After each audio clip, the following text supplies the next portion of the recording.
Tonight, the young lady we have in the house goes by the name of Suga, and she is a mass camp owner, promoter. She wears many hats. I will let her introduce herself and tell the listeners what she does. All right, hey everybody. My name is Suga. I'm the CEO, founder of Sugar Candy Mass, also Sugar Candy Productions, and also Sugar Candy Ladies. I wear many hats, like you just said, but one of my largest hats that I'm wearing right now is my mass camp. I'm the band leader of Sugar Candy Mass. We launched in 2 years, and within the 2 years, we came in second place both years. So that's a great accomplishment. I'm looking for first place next year.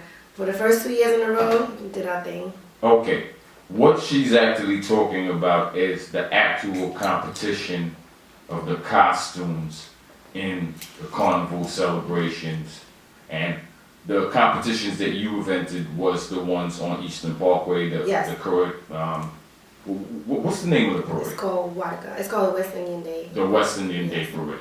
Okay, so your first 2 years entering the competition, both years you placed second.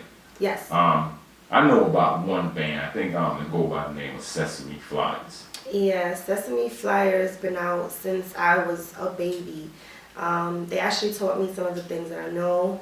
I used to go in there, look around, talk to them, and wish one day that I would have what they have. And Okay, so you grew up actually being a part of Sesame Flies? I used to buzz around them, hang around. Okay. I was a part of another band. Growing up, I used to be a part of the Kiddies Parade, and then This is the Kiddies Parade that they have, I believe it's like around right, Brooklyn Museum. Yes. Okay. Alright, so let's take it back even further than that. Your roots, originally, where are you from? I was born here, but my family is from Belize in Central America. Okay. Is carnival something that's big in Belize as well? Absolutely, yes. It is very big. Okay. Now, I have some Trinidadian roots, so I know about carnival on the Trinidadian side. Shout out to Jamaica. They do carnival, Yes. Barbados, Grenada, Yes. Belize. Tell us a little bit about carnival on the Belize side. Belize is a Spanish-speaking country. It's actually the only English-speaking country in Central America, but they also do speak Spanish. Okay, so tell us about carnival in Belize and how that comes about, how it looks. Well, the carnival in Belize is held about 2 weeks after Labor Day Parade, and it's beautiful. When I went there, it was festive. It's not as big as Trinidad or as big as New York, but it's beautiful. They have the big king and queen competition, the kiddies carnival, the adults. They have the Belizean artists. They have the Belizean designers, wire benders. It's the same. Okay, so now let's talk about you being the CEO of Sugar Candy Mass. Yes. Okay, let's talk about you being the CEO of that. How did that come about? What made you decide to start your own mass camp, and what goes on behind the scenes? What made me start my own band was, first of all, I'm an entrepreneur. I like to be my own boss, of course.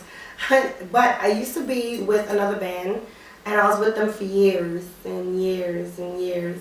I learned, the guy who actually taught me everything that I know is from Trinidad, and I was with him since I was 9 years old. And now he taught me everything I know, and I decided to branch off and do my own thing.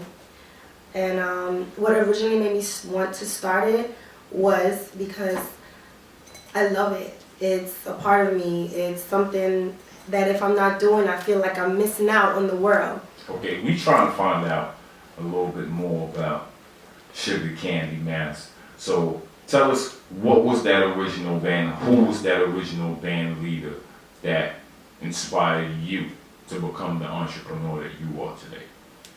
Well, I'm very proud to call his name. His name is Antoine International, and he's actually helped to launch the carnival in Belize. and also other states and countries as well. So when I met him as a little girl, I used to be his junior queen. I used to go on stage and perform for him. I used to put the big costumes on, go on stage from Boston to Washington to Buffalo to Philly. I went all over the place with him. Of course, I aged out and I went on to the adult costumes. So I was with him for years, many years. So this is almost like a beauty pageant, almost. Yes. Because I've seen some of the costumes that the queens and the kings wear, and it's very extravagant. Yes. Okay, let's talk about what goes behind making these extravagant costumes, and do you have the craft of building these costumes yourself? Do you do them yourself as well? Yes, I do make them myself from scratch. What comes behind this is patience. You gotta have a lot of patience because you're building a full body costume from scratch. From every feather, every glue stick, every wire, every tape, everything is all on you. Okay. You can get it made, but What about the design? Let's start from scratch. The actual design of the costume. Are you coming up with it yourself, or are you actually handcrafting and drawing the ideas? I can design it for myself, but for perfection, I reached out to a designer, and she's also one of the big bands called Ramajay. She is her band is the #1 band for about 5-6 years. So we partnered up, and she helped me to get my ideas in order because I'm no longer a section leader. I am a band leader, so my workload is heavier than the normal. Okay, and is this somebody you compete against as well? We're not in the same category. I am a small band. She's a large band. Okay, so she helps you along. Yes. Now, the actual design of the costumes.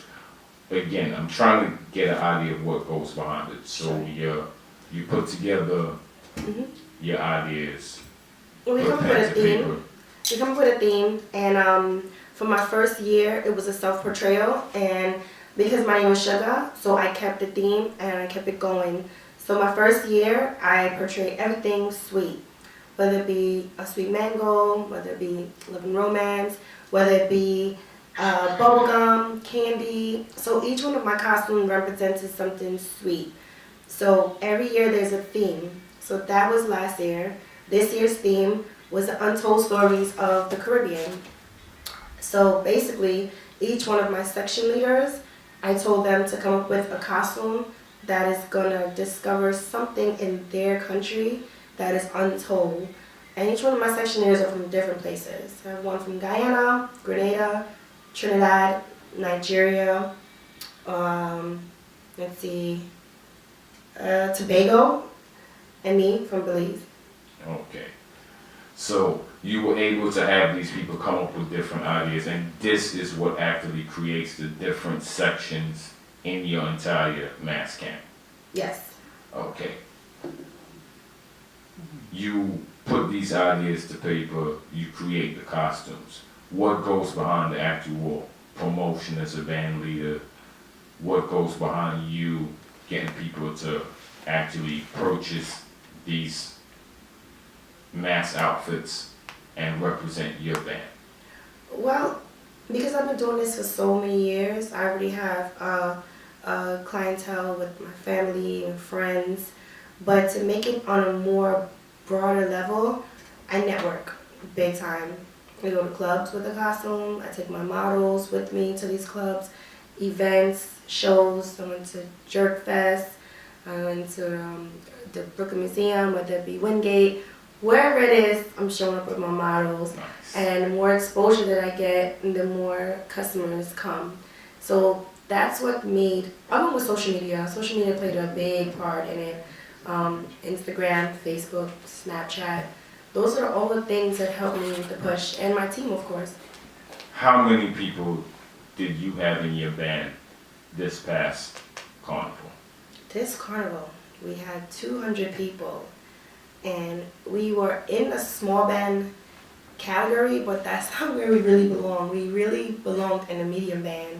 Okay. So So hopefully- 200 people, how many sections? 10 sections. Okay, so this is 20, an average of 20 different costumes that you had in your band moving Yes. on the Parkway Yes. this year. Beautiful. Okay. You showed me how you put it together, how you attract people. When you recruit the sound system, are you looking for the best sound system in New York, or are you looking for someone? Okay, tell us everything about the preparation actually for the Parkway. Well, the preparation for the Parkway is, well, that's where it falls on me. I have to worry about a trailer, a driver, a sound system, and DJs. Without those right there is no parade for me. Of course, my DJs supply me with the music that I'm looking for, which is soca music. You know, it's carnival season, so it's all about soca. I did have different genre of music this year. Like I said, I wanted to do something a little different this year, so I didn't restrict my DJs to just playing soca. As far as my sound system goes, I want a loud system. I want the truck before me and behind me to hear me, see me. That's what I'm looking for. Also, the safety of masqueraders. I want my metal, the truss that's around my truck to be safe and not falling off. And also the beauty of it. When pictures are being taken, videos, I want to be able to look at it and say, wow, it's a beautiful truck. So I want to allow this here. How do you guys deal with the crowd? You are in the competition along the Parkway. Yes. Is it a certain point on the Parkway that your band will be judged, where you try to keep? Because I notice like the average person will run into the crowd and they'll just party along with the truck if they feel a vibe. Yeah, the average person tries to run in, but we have a marshals. By the committee, I have to have marshals, and the marshals will have a rope and they will gather around my masqueraders to keep the crowd away, to help with the crowd control. Okay. And is it a certain point along the route that your band's judged that you have to enforce? Yeah, for the most part, I don't really want to have a masqueraders confide within each other. I kind of let them go free because it's that one day. We've been waiting that one day to just have fun and enjoy. So I let them go free until we reach maybe about Nostrand. And now I'm telling all my sections, my section leaders to get their people together. So all my sections should be in order. So when we go on stage, the pink will be the pink, the orange will be with the orange, and whatnot. So it wouldn't look a mess. And are you actually in costume as well that day? Unfortunately, I'm not. I am more concerned paperwork, my officers, my people that's there, making sure they're getting water, food, making sure they're good. So for me, it's fun and it's also work. Okay. We're gonna take a short break. TGM Radio, King Caribbean Showcase. Sniper, you was playing some soca dubs. You got some more soca dubs? All right. We gonna let Sniper exercise, show off his dub box a little bit. Shout out to Sniper Movement. Chill. Don't do far no. Not play some chill. I'm not playing no dub. And we're gonna come back with the lovely Suga and talk a little bit more about this carnival scene. Shout out to everybody going to Miami Carnival again. TGM Radio, King Caribbean Showcase. TGM Radio, King Caribbean Showcase. In that soca feeling again. Shout out to Suga. She's putting us on about the carnival, what goes behind the actual production of a mass camp. Shout out to her production, Sugar Candy Mass. Look out for big things coming up. Before we get into what you have coming up for next year and beyond, I have one question that I personally wanted to ask you myself, Father German as well. The increasing violence at the parade and at the Juve celebration. As a promoter, as someone who's working in the carnival celebration.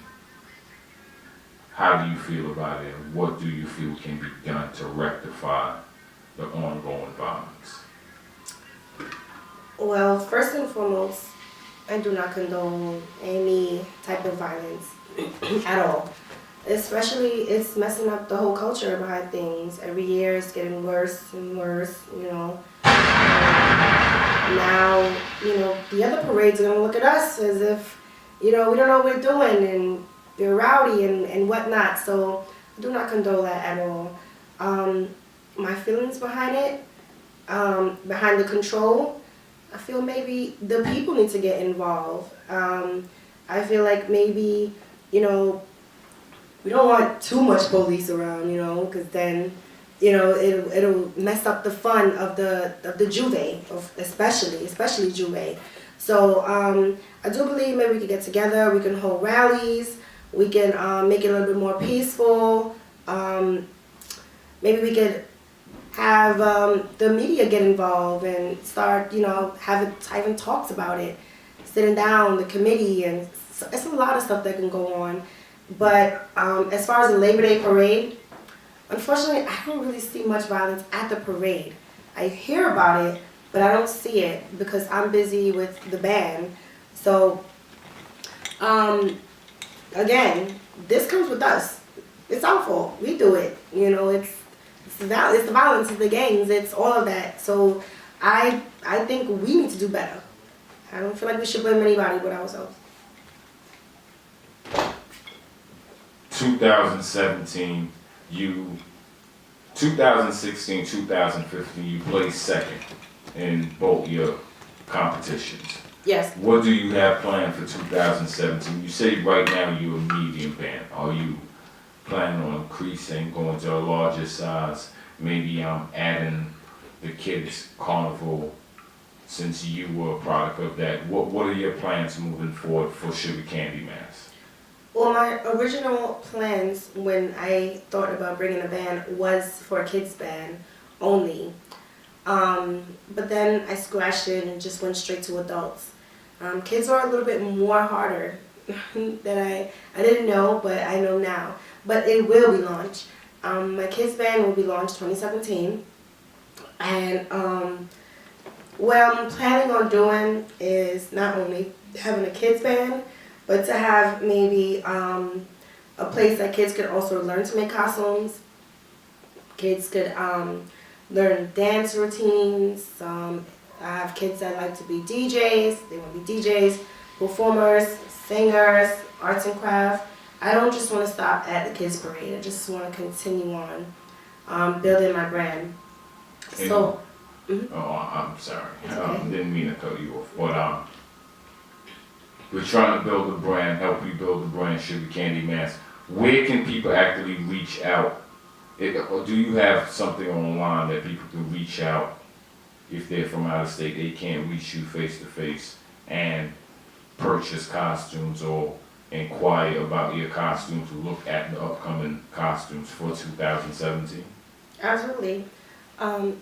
You can find me online, www.sugarcandyproductions.com. Nice. And you could also find me on Instagram, which is Shagita718. There's also the Sugar Candy page, which is Sugar Candy Mass. And you could find me on Facebook, my personal page, which is my name, Maxine Magdaleno. There's many ways to be reached. Those are the most popular ways to reach me. Okay, so if you're interested in wearing one of those beautiful costumes on the Parkway next year, 2017, definitely check out Sugar Candy Mass. What else you got going on besides the carnival? Because I know that's a seasonal thing. Is it something else you're doing that people should know about apart from the actual competition at the Western India Prairie? Yes, I'm a promoter. I started a couple years ago with Sugar Candy Ladies, which was me and my sisters. We just started doing random parties just to build momentum, and then it went on to carnival and whatnot. So hopefully one day, I will have my own radio station. And we'll branch off from there. I would love to have my own club where I could do my parties in my own venue. So I would love that right there. So, but for the most part, right now, I'm a promoter. I do parties, I host events for other people's parties. I show up, I have a blast, I promote nonstop. Okay. Once again, the lovely Sugar Candy Mask. Check out online, sugarcandymask.com. Look out for the 2017 line. Come enjoy yourself on the Parkway. Shout out to everybody going to Miami once again. Oh yeah, I'm going to Miami. Okay, yeah. Everybody's looking around in the studio because I keep hinting about Miami, and we're looking to you to see if you're going. I know you're gonna have your promotion going on strong down there. Definitely. Check it out once again. Sugar Candy Mass. It was a pleasure. Thank you. King Line Caribbean Showcase, TGM Radio. Check us out every Monday. Check us out Tuesday night. Ludlow, the spot. Link Up Tuesdays. PowerReggae.com. Bright Light Promotions. Sniper Movements. One. Yeah.